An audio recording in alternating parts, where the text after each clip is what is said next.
This is a production of PBS Charlotte. This week on Unspun, the next big election. It's the U.S. Senate race that everyone's already watching.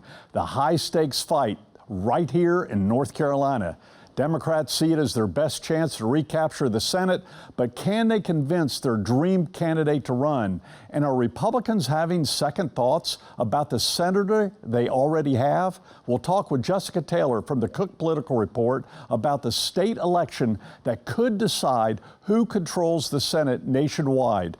Plus, I'll count down the top 5 special interest groups giving millions to politicians that politicians do not like to talk about. In today's America, welcome to the Spin Game. Believe me, I know, I'm Pat McCrory. When I was governor and mayor, I played the Spin Game. I was played by the Spin Game. But aren't we all done being spun? Let's take the spin out of the world we're in, here on Unspun. Good evening, I'm Pat McCrory and welcome to Unspun, the show that tells you what politicians are thinking but not saying. With Donald Trump back in the White House and two-term Senator Thom Tillis running for re-election, you would think North Carolina Republicans would be sitting pretty in next year's U.S. Senate race. But here's the reality. Trump and some Republicans may not be sure that Tillis is the senator they really want. They worry that Tillis isn't MAGA enough. Meanwhile, Democrats are hoping that their dream candidate, former Governor Roy Cooper, can flip the seat and win back the Senate in 2026. But Cooper's not even in the race yet, and Tillis is already taking aim at him over the state's slow response to all the hurricanes under his watch. Governor Cooper has now transitioned from office, but his administration was abysmal in remitting funds and getting it out the door. I've complained about this for about as long as he was in office, for nearly 3 different major storms that have come into North Carolina, and we're about to hit the same speed bump in Western North Carolina. We can't afford to. Union members lined the streets outside the Carolina Country Club while Senator Tillis was hosting a 2026 campaign kickoff luncheon. The Tillis campaign responded in part by saying it's no surprise that extreme left-wing groups are organizing protests outside of the senator's events. Following the protests, Tillis' office also released tapes of threatening phone messages left after his votes in favor of President Trump's cabinet choices. But on the flip side, Tillis is also getting criticism from his own party for breaking with Trump on key issues and making too many deals with Democrats. In fact, the New York Times wrote recently that North Carolina's showdown in the Senate will be closely watched and bitterly fought. And a story in the Cook Political Report says Tillis is between a rock and a hard place, with both Democrats and fellow Republicans working against him. Jessica Taylor covers the U.S. Senate for the Cook Report, and she authored the story about Tillis running for re-election. Taylor's a former political reporter for NPR and a political analyst who's frequently quoted in the New York Times, the Wall Street Journal, and the Washington Post. Jessica, thanks for joining us here this week on Unspun. Thanks for having me, Governor. First of all, what are the Republican insiders in D.C. saying about this most important Senate race in North Carolina? I mean, when I look at the overall Senate map, it's one that's very favorable to Republicans, because really the only seats as of now that they're going to have to defend are Susan Collins in Maine, who sits in the only seat carried by a Republican up this cycle that Trump won, or excuse me, that Biden won. And then Thom Tillis, who, North Carolina is sort of a very perpetually close state. Trump only won it by a couple of points, and Tillis, of course, has had very close re-election races. So I think even out of those two, Tillis is sort of seen as the most vulnerable. Even that kind of goes against the conventional wisdom when we look at the two states and their, national political makeup at the presidential level. But what everyone is waiting on, of course, is former Governor Roy Cooper and what he's going to decide to do. I mean, Democrats have to get recruits in these races. We rate both North Carolina right now as lean Republican and Maine as lean Republican. And certainly if Cooper were to get into the race, that would be a toss-up race. And, because, again, Democrats don't have a lot of places to play. They need 4 seats overall to win back the majority. I think the House is certainly in play in 2026, and we know sort of the history of how midterms go against a president, one who's seeing some of his approval ratings drop, particularly on the economy.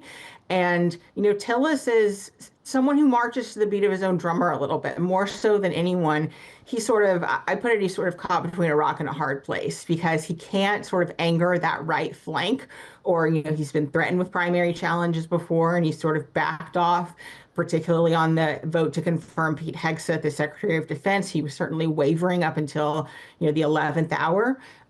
But he's also spoken out against some of the tariffs and things. So he has some separation from the party, but he can't take too much distance from Trump, even though that's something that could benefit him in a general election. So, Jessica, the big question might be, is there talk in D.C. of the Trump White House going against Tillis in a primary and backing another candidate? Because, believe me, I know Trump's endorsement makes a big difference in a Senate primary. Yeah, I think that he is better off than some of the other senators that have drawn key primary challengers. In Louisiana, Bill Cassidy, of course, voted for to convict Trump in his second impeachment trial. And in fact, the laws were recently changed there that makes it easier to knock him off if it had stayed an all-party primary state. Then he would have had a better chance. But and of course, we have a big primary in Texas against John Cornyn, the Attorney General there, Ken Paxton. You have to have someone to run against Tillis, though. I think there's a couple of congressmen that have been named. Pat Harrigan has been named, but I'm not sure that he's going to do it. Michelle Morrow, who ran in the superintendent's race and lost, has mentioned it.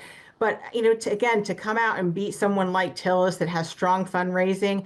And North Carolina's primary is also different than these other states, because to win, it is a runoff state, but it's only a 30% runoff state. So you don't have to get a majority. You can still just get a plurality. And I think Tillis is well within doing that. Plus, independent voters can vote in the primaries.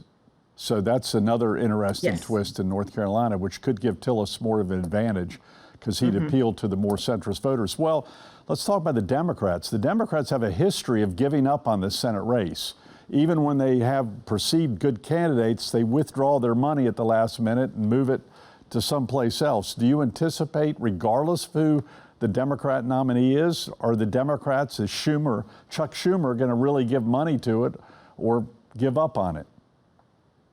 I think that if it's Cooper, they're not going to give up on it. This could end up being the most expensive Senate race in North Carolina history if it is Roy Cooper, because he would be a top recruit. He's someone that has, of course, won statewide twice, even as Trump carried the state. But running for governor and running for senator are two different things. This is why when I look at the governors, you have a Republican governor in Vermont. You have a Democratic governor in Kentucky and Kansas. The voters will split their tickets in that way, because when you're voting for governor, you're not voting for which party you want to control Washington. There's no prize for having the most Democratic or the most Republican governors. This could have an impact on Senate control, or at least narrow Republicans' majority. They sit at 53-47 right now.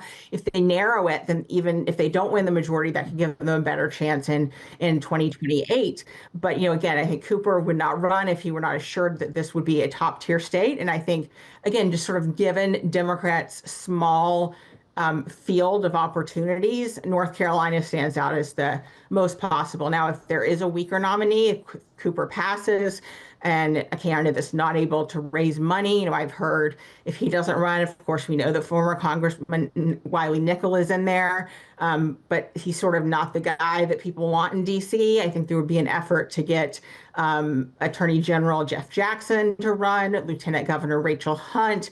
But of course, they were just elected to sort of give up. They wouldn't have to give up their seat, of course. But those were two big statewide races that Democrats won, sort of helped by now Governor Stein. So, I've also heard, the former EPA Secretary Michael Regan, who, of course, led the environmental services there in North Carolina. But none of those rise to the level, I think, that Roy Cooper would bring to the race. Now, Roy Cooper is already being attacked, which he really wasn't attacked as governor on two big issues. Already, his response to 3 different hurricanes that occurred under his watch, the most recent, Helene. And then also, even the transgender issue, which had a big impact on him being elected the first time, has kind of flipped in public opinion, where corporate America is now staying away from that.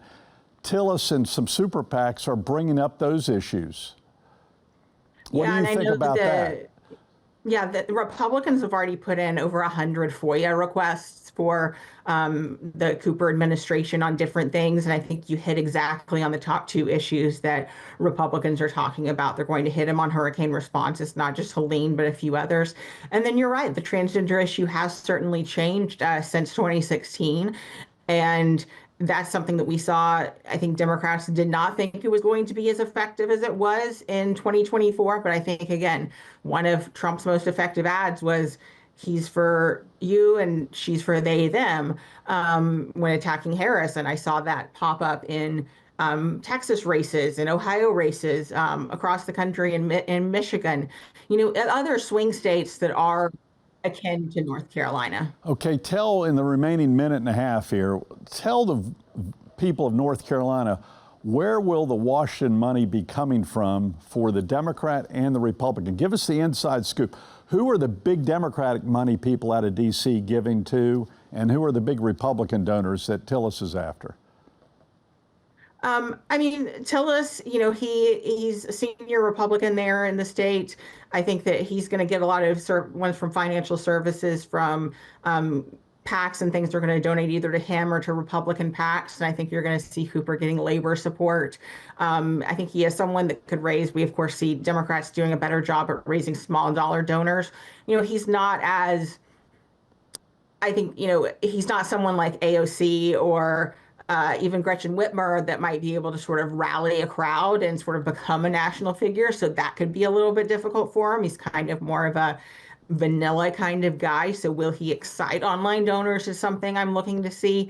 But I think you're going to see a lot of financiers, both from the left and the right in these places.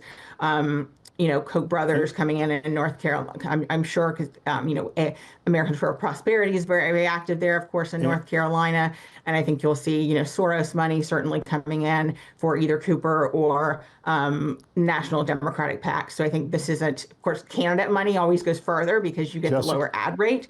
But I think we're going to see a lot of super PACs, maybe candidate specific or just large super PACs coming in too. Jessica, in the final 10 seconds, where will the crypto money coming into? All of a sudden, that's the second largest donations in Washington are coming from the crypto industry. Is that going to go to Tillis or is that going to go to the Democrat nominee? What do you think? It could. They are playing more in races. So I think that they would certainly look at Tillis's votes. He's not seen, I think, as someone that's as much of a champion on crypto, but he could certainly, someone like Cynthia Lummis or now new Senator Bernie Moreno has had more ties to that. But this is a state, if they want to make a difference and keep a Republican Senate to help a Trump administration that's been more friendly to them on regulations, they could absolutely spend in this race. Jessica, it's been an honor to have you on Unspun. Thank you very much for taking the time. Thank you. Next up, PBS Charlotte's Jeff Sonnier takes Unspun on the street, talking to North Carolina voters in the middle of the next big political battle. Yeah, it's a simple question this week, or maybe not so simple. Do you prefer the politician who stands by their beliefs no matter what, or the politician that's willing to make a compromise or a deal with the other party, even if it means, giving up something? It depends. On what? Well, if they're going to compromise in a favorable way, which is not the way it's going right now, or if they're willing to compromise if it's going to make it better, one party takes over one side and then they don't want to give to the other side. You don't need to compromise your values, but at the same time, if you want to see this country move forward, you need to start look for where the commonalities are between them, so we can actually help bridge that gap. And I feel like that's kind of backwards because you are working for the people. You know what I'm saying? Like, you're here for the people. Even though, like, you're in office, you make the final decision, you're still here for your country, your people. Doesn't mean that you have to agree to everything that they are saying, but we need to have a mutual respect to sit down and talk. everybody's subjected to their own opinion, but it is nice to broaden your opinion to see what everybody else's opinion is, and then come together as one. What's your preference? Which of those types of politicians do you prefer and why? I mean, I like people that have something that they stand behind, that they hold firm to, but I think compromise is necessary eventually to get to the end goal. I just think there's a very clear divide. There's people opposite ends of the spectrum from a political standpoint these days, and I think there needs to be more compromise. There needs to be more understanding and talking between parties to share different ideas. Yeah, what we're hearing in our answers this week is that compromise is the way that the world works, even if it's not necessarily the way that Washington works. Pat?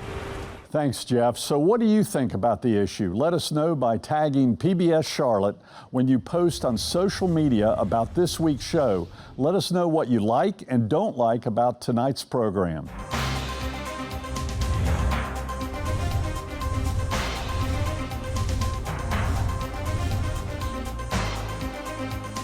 All right, tonight on our Unspun Countdown, the top 5 special interest groups giving millions to politicians that politicians do not like to talk about whatsoever, especially to the voters of North Carolina.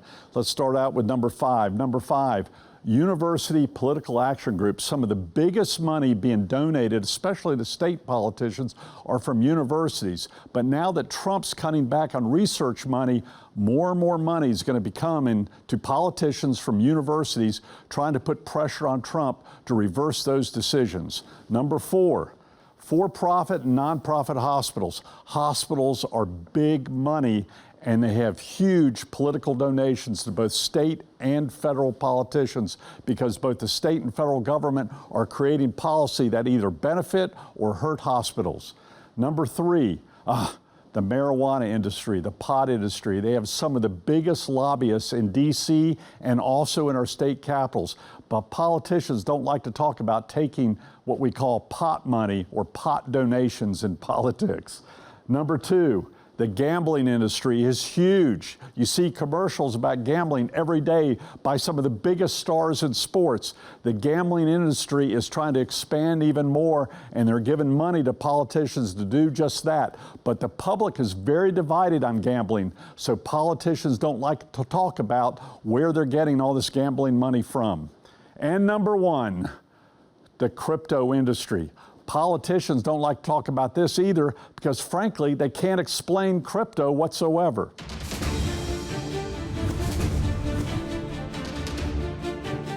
PBS Charlotte's Jeff Sonnier joins me now for Unspun, a one-on-one. Talking about running for the Senate. Good memories or bad memories for you? I tried to forget about it. Forget about It's it. a mental block, as right? they say in The Sopranos. Well, I want to start this week by to talk about or ask about something we heard in your interview with Jessica Taylor from the Cook Report. 100 FOIA reports already requested by the Republicans. FOIA reports are public records and documents about the Cooper administration. Boy, Cooper's not in the race, but the Republicans are apparently planning to run against him or think they're going to be running against him. This is amazing, and it's not unusual because when you run for U.S. Senate, the super PAC money will pay for things that the reporters wouldn't go after while someone served in office. It happened to me.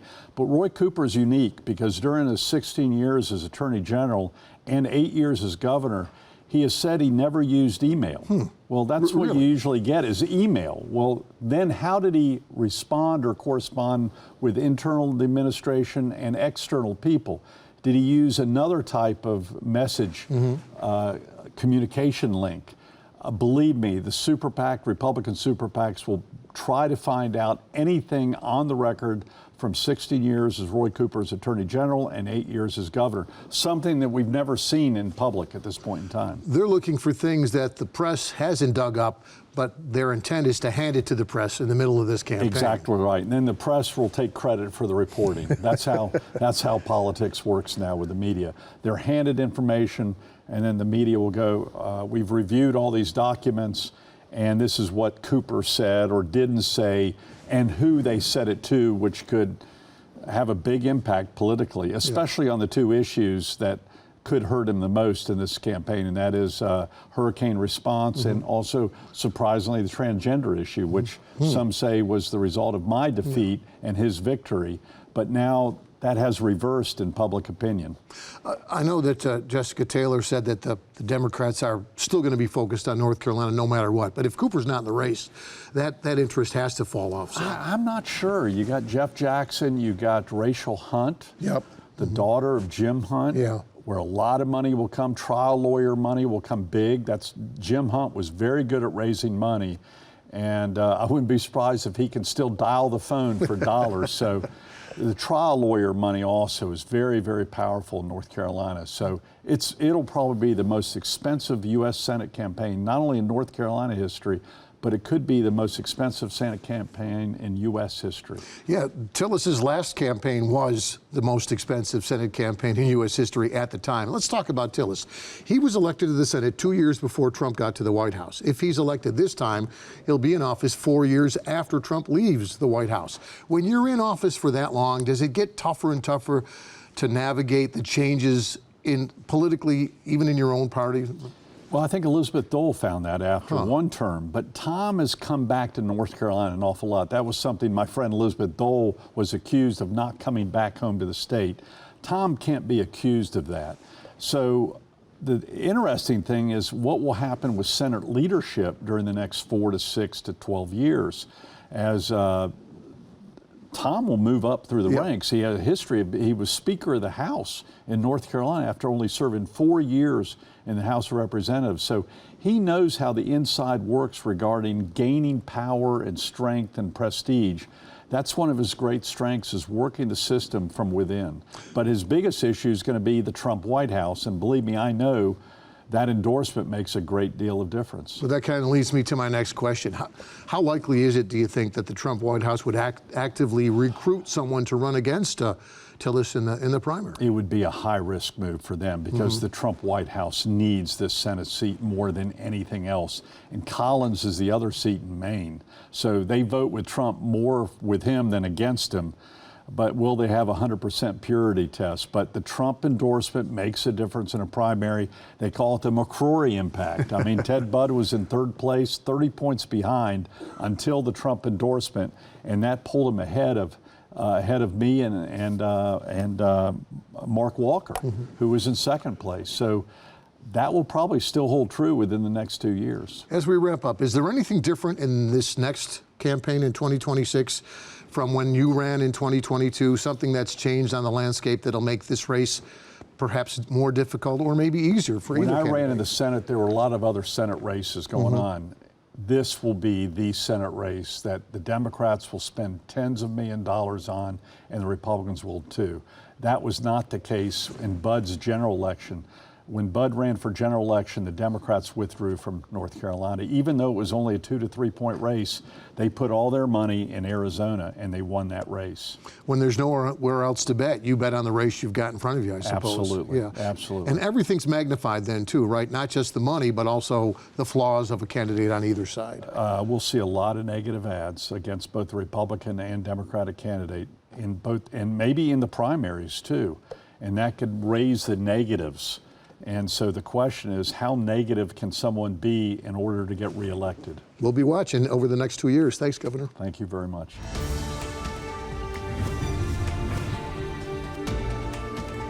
In the last election, there was a long list of issues that candidates were talking about and that the voters cared about: inflation, immigration, crime, tariffs and taxes, foreign policy, abortion, our health care, our schools, our democracy.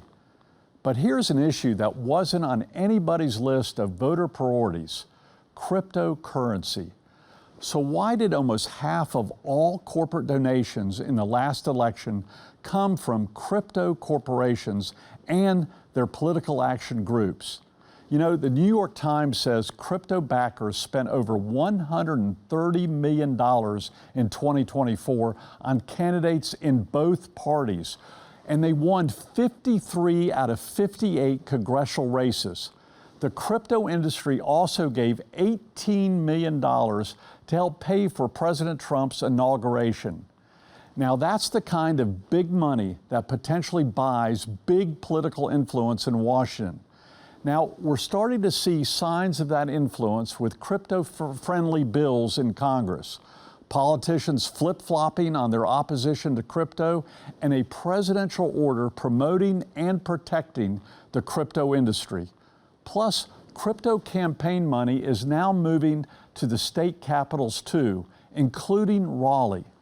You know, most of us don't know much about crypto. We've seen news stories in the past about crypto fraud trials and Super Bowl commercials with celebrities endorsing crypto. But here's what we're now learning about crypto after the last election, that even when it's not in the headlines or the media, even if it's an issue that doesn't matter to you, crypto still matters more to the politicians you voted for, especially when it was crypto's big donations that helped them win their votes. I've said it before and I'll say it again. In politics, when the question is why, just follow the money. Well, that's the reality as I see it. I hope you'll come back next week as we tell you what politicians are thinking but not saying, right here on Unspun. Good night, folks.